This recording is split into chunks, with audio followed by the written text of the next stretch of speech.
Johannesburg is facing a financial crisis, with a new report warning that the city is effectively living on borrowed time. Unpaid municipal bills have ballooned from around 15 billion to nearly 72 billion rand over the past decade, while spending continues to outpace the local economy. What has gone so badly wrong with Johannesburg's finances, and how is the city able to pay Eskom 5 billion rand in arrears? For more on all of this, I'm joined by the Executive Director of the Centre for Development and Enterprise, Ann Bernstein. Ann, a very good evening to you.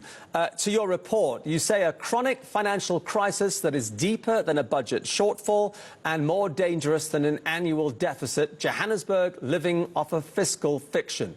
This is strong stuff. Well, this is the conclusion after a detailed examination of the last decade of audited financials of the city's budget.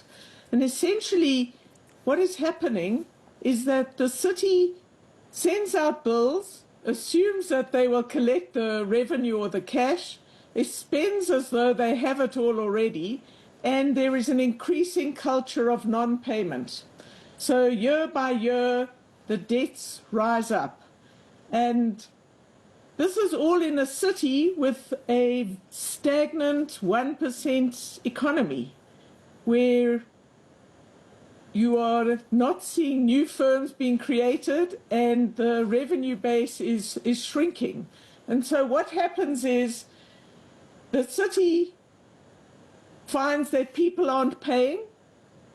It then says, well, let's raise the rates and tariffs. So more people try and escape. They find an alternative for city power or other alternatives, and the city gets less money. They spend less on maintenance, and people get angrier about paying more and more for a more and more defective service delivery. And this is a vicious doom loop, if you like, a downward spiral. So Johannesburg's budget really reflects a city that is being managed very badly indeed. But the mayor keeps telling us there is no financial crisis. Well, there's a difference between a budget and, as you would tell me, Andrew, cash flow. So what's in the budget and what the actual cash flow are very different indeed. If Johannesburg doesn't get on top of its finances, are we looking at a bailout here? Look, the most important thing in our view is the November elections. The city and its voters have to think hard about you get new policies and new directions. So there is no long-term planning at all. So you have to say November the 4th is a very important moment for Johannesburg.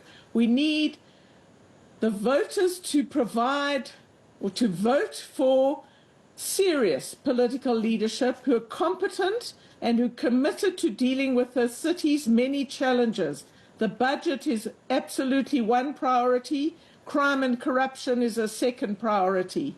But only if we get that kind of government that's stable, that can really govern, can make bold decisions and follow them through and bring in the partnerships with the private sector and others, will Johannesburg have a chance of becoming a well-run, thriving city again, which South Africa desperately needs.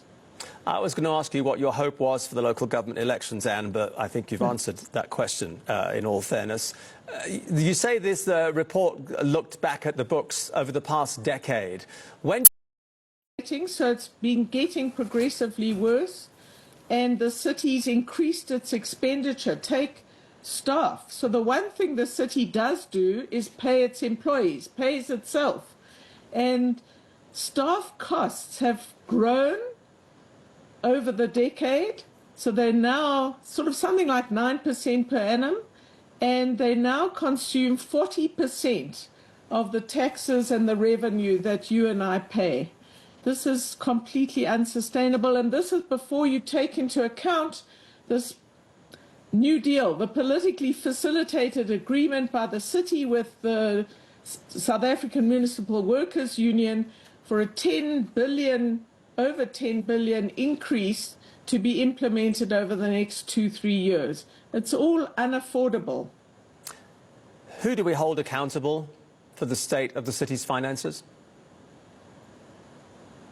I think the political leaders over the last 10 years and their political masters, to be honest. But you also have to say voters are responsible as well. You get what you vote for. So, again, I stress, the 4th of November is really, really important.